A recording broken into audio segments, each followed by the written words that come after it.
Hello world, and we're back. And this is going to be episode 19 of my poker vlog. I'm Kyle Fischl, and today we are going to talk a little bit about variance. Not the variance that hits you in the stomach like a train or makes you want to never play poker again. Ice's Fool, Mike.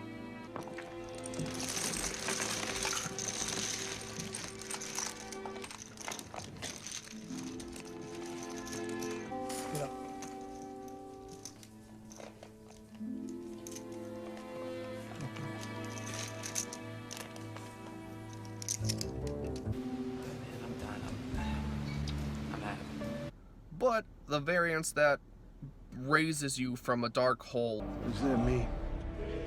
Rise.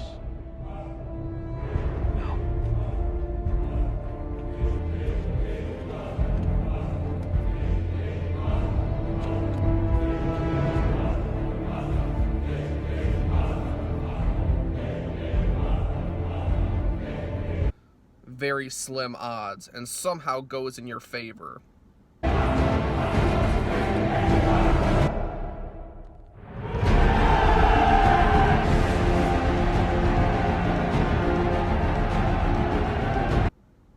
That's what happened to us this weekend.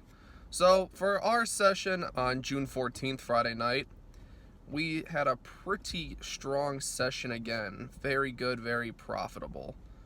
So the first hand of note, after I chipped up to a little bit, $100 or so, I was card dead for about an hour and a half before I looked down at ace 6 of hearts. Obviously not a real hand you should play, but when you're very card dead, it looks a lot better than it is. So under the gun raises to 30. I just want to play a hand, so I call the 30, and it folds around to the big blind, who 3-bets to 80. Under the gun player calls, and now this is a hand that you really should not call a 3-bet with, but when you do the literal math, it is $50 to win 197. So I only need 25% equity in the hand to profitably make this call long term. Additionally, I'm in position and I can kind of control the hand. I can pocket shove its check to me. I can raise. I have some moves when I'm in position that you really don't when you're out of position. So I consider that. I also consider, let's say I'm versing kings and queens, or kings and kings, or just two pairs. Then my ace is live and I have about 30% equity. Now, I don't know if that's literal. That was how I was thinking at the time. Also, if I'm versing ace 10 and ace king, or ace king and ace queen, or just random cards and I'm just playing a live 6 and some hearts, I should also have about 30% equity. So both scenarios, I think that I have the right odds to call and play in position, see what happens. So we call. We are hoping for some hearts. They do not come. The flop is 6-4 with 1 heart. Not the worst flop. You know, backdoor hearts is good, and I have a pair, which is good as well. Well, the big blind, who is the pre-flop 3-better, he checks. The under the gun player bets $140. Kind of a big bet, especially for the size of the pot. And at this point, I'm fairly confident that he has a 1-pair type hand, either 7s, 8s, 9s, maybe Jack 10, maybe 10-9, something like that. And I think that the 3-better from the big blind has an ace king, ace queen type hand. So I'm pretty happy seeing this continue, because my plan is actually to bluff if any card higher than a 10 comes. If I could pick my card, it would be somewhere between king and jack of hearts, where I have pair plus nut flush draw, and I can just rip it in there if it's bet or if it's checked, and I can semi-bluff win the hand. So I choose to call the 140. The big blind actually folds. So we're heads up to a turn card, which is a black 8. That is not the card we wanted. 7s and 9s now have straight draws. 8s has me dead. 10-9 has a much better hand with a straight draw. 10-jack doesn't hit an overcard, so I can't really bluff him. Pretty much prepared to just fold this hand. Can't really win. Don't see any reason to continue. But he checks to me, and because there's no overcard, no heart, there's nothing I can really rep. I can't bluff anything really. So I just check, hoping for some card that I can bluff on the river, some overcard. Well, the river is the ace of spades. Pretty much the greatest card I've ever seen. And he checks to me again, so now I'm fairly certain he does not have ace 10, which is pretty much the only hand that beats me, because he should not have checked a set 2 more times, or a straight. And I could see you bet ace 10, check the turn, river 2 pair, and then bet out again. I don't see you checking it on the river. So my 2 pair should be good all day, based on the size of the pot, and the player was willing to put 140 in there. I think that he's also willing to put 255 in there. So that's what I bet. And he thinks for a while and then calls. And I show my cards and they're good. He later tells me he had king 10 of spades. So one note is that if a queen or a jack hits and he's willing to call 255 when an ace hits, he'll call when one of those hit and we lose. So we are thankful that the river bailed us out. A new power is rising. Its victory is at hand. So I put that hand into the poker calculator afterwards to find my literal equity, and I had 21%. So 21%, getting almost 4-1. Still not a bad call, but position's power, and that's the reason I won that hand. If I check to him on the turn and he leads out again, I lose. So position's important. The next hand that was kind of interesting was it's a button straddle. There's 2 limps. It gets to me. I got 9-8 of spades. I call, and 2 more people behind call. So we're 5 ways to a flop, which comes jack 7-5 with 2 spades. So flush draw double gutter, that is the reason you play suited connectors right there. That is your dream flop, because straight's gonna be super disguised if it gets there. Well, an early position player bets $30. I call, hoping that some more people will call behind and I can build a pot and just realize my equity. And one other player calls. Well, the turn is a 4 of diamonds, which is kind of a bad card for me, because now I can't really get paid on a 6, because the 4-liner's probably going to get a lot of folds if I bet. It doesn't help my hand.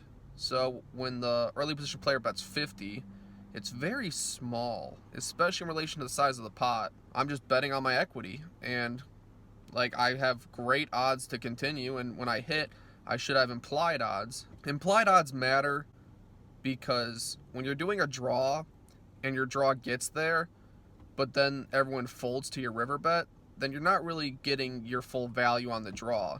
You need to be able to get paid off on your draws if you're going to draw. You can't just draw, miss, finally draw, get there, and then have your opponent fold when the obvious draw gets there. That's not going to be profitable long term. That goes through my mind, but the size, I think that I can get a good amount of money out of this player.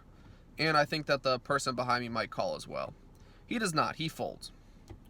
Well, the river is the king of spades, and the river saves us once again.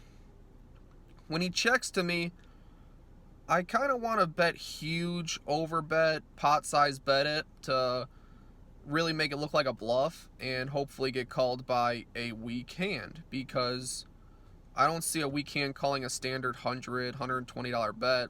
And this player in particular, I've seen call $150 plus with just top pair, sometimes second pair, $100 with third pair.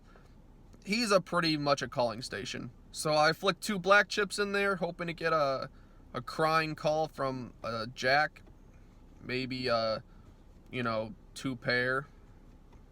I think a 2 pair easy call, but he actually thinks for a while and then calls with king queen offsuit. So I guess he was bluffing 2 streets, backed into a pair, and was hoping he could just check down with his showdown value. But I get a pretty strong value bet out of him.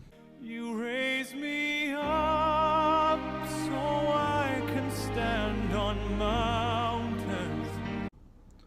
Alright, the next hand that was kind of interesting was there's 1 limper to me. I'm in middle position. I have pocket jacks, black jacks, pretty good. I make it $40. The button calls and the 1 limper calls. So we are 3 ways to a flop, which is queen 10-5 rainbow. When it's checked to me and I'm in middle position, one overcard is not enough to make me not bet here. I could easily have ace, queen, king, queen. I could easily have a lot of hands that contain a queen, and they don't necessarily have to. So I bet $100. The button folds, and the early position player calls. Well, the turn is another 10. It's checked to me again, and at this point, I really can't bet here, because queens are probably going to call, and if for some reason you called with second pair, you are 100% going to call.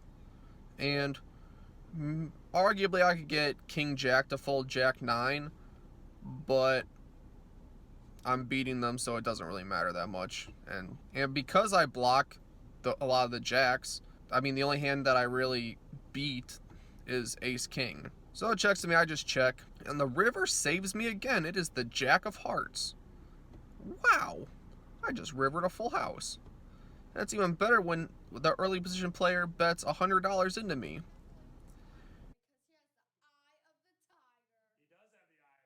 Are you sure about that? Now, when he calls $100 and then leads out $100, it really makes me feel like he wants a call. So it makes me weight heavily towards he's strong and not bluffing. So I think my raise could be a little bit sizable here. I think it's possible he could have ace king. That would be fantastic. He pretty much has to call here. I think queen 10 is a little far-fetched, but I think ace 10 is a good possibility too.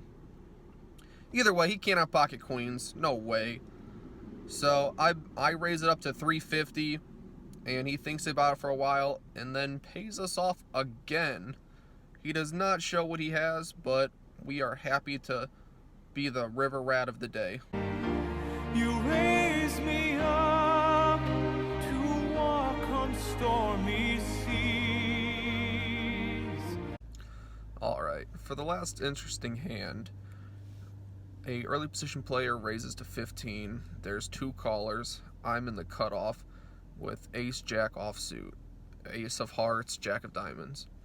Because I have a large stack and I've been, showing down the goods all the time, time to put in a good 3-bet. We make it 75, and two players call, and only one folds. So 3-bet, even though I think was sized well, not getting the job done. But we'll play ace jack in position.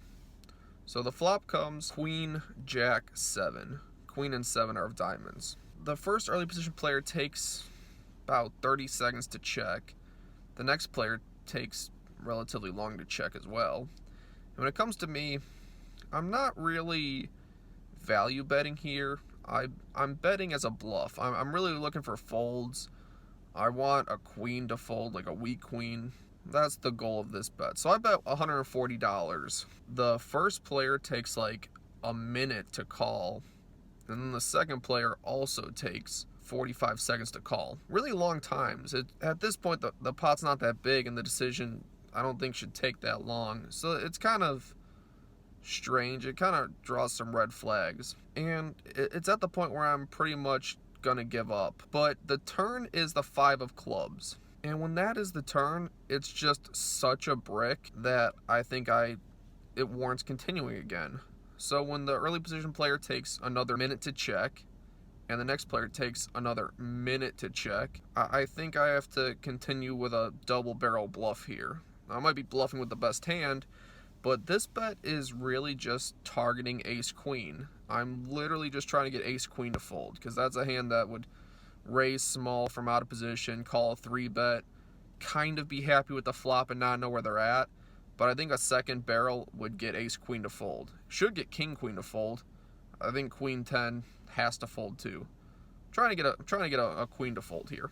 On the turn, when I'm thinking about what bet size to do, I know that I have ace jack offsuit. I know it's both red. I'm pretty certain that the ace is not of diamonds, which, gives me a little bit of confidence that an ace high flush might call a bet and be behind. I'm very careful not to look at my hand, because I think looking at my hand at this point shows weakness, and that I'm doing a diamond check, which I don't want to do. I know they're both red. Pretty sure the ace is of hearts. When I checked later, it was. And that kind of helps the decision for a double barrel, because ace high flush could call and be behind. So I bet 275, and the first player takes like a minute, and he actually counts out the bet, restacks his chips, goes to throw his cards in, counts it out again. He goes back and forth like for over a minute, where I'm like, do you have a set? Like, it was just so odd. It looked almost fake. But he eventually calls, and then the middle position player calls as well. So now totally just think I don't have the best hand. Each player only has about $100 to $150 left in their stack, so there is no bluff anymore. But the river is another jack. Raise me up so I can stand on mountains. You raise me up to walk on stormy seas. So when the jack hits, that is like a miracle card. I should be good all day here. And early position player does the same thing, takes like a minute to check. Middle position player nearly snap shoves It's a bold strategy, Cotton. Let's see if it pays off for him. for like $100 worth of 5 chips, and then like a stack of yellows and blues. And you know, I don't really need to know the exact count. The pot's huge for a $100 bet, and I'm never folding. Even if I had ace queen here and you had the jack, I'd probably call here. So I re-shove because the early position player has about, 150, 175 left, and he thinks for about a minute and then folds. And I asked the dealer to make the early position player show first, or the middle position player, because, he's the last aggressor. He shoved on me, and he didn't want to. He wanted me to show, and I'm like, shouldn't have shoved into me if you didn't want to show your cards. And he has the old 8-7 of clubs.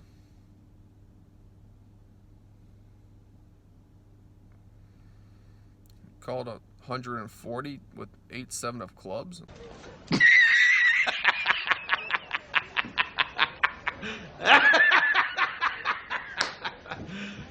Queen Jack 7 board. No redraw at all, just third pair.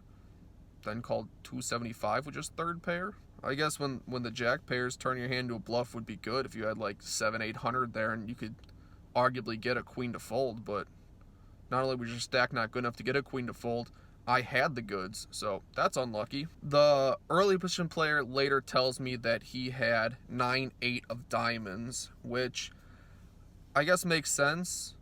Diamond draw, when the 5 turns, you actually get double gutted, so it makes sense. I'm glad that I held up and it didn't hit, so we'll take it down. We rack up a $3,033 win, and we are quite happy about that.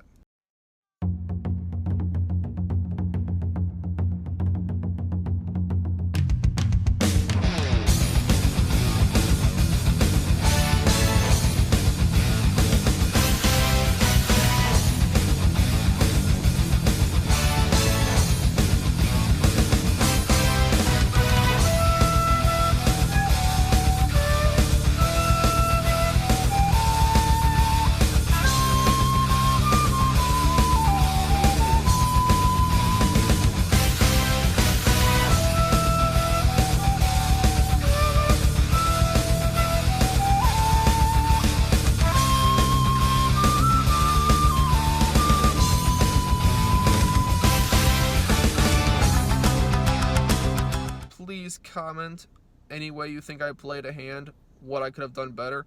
If you think I was completely out of line with that ace-6 of hearts, please let me know.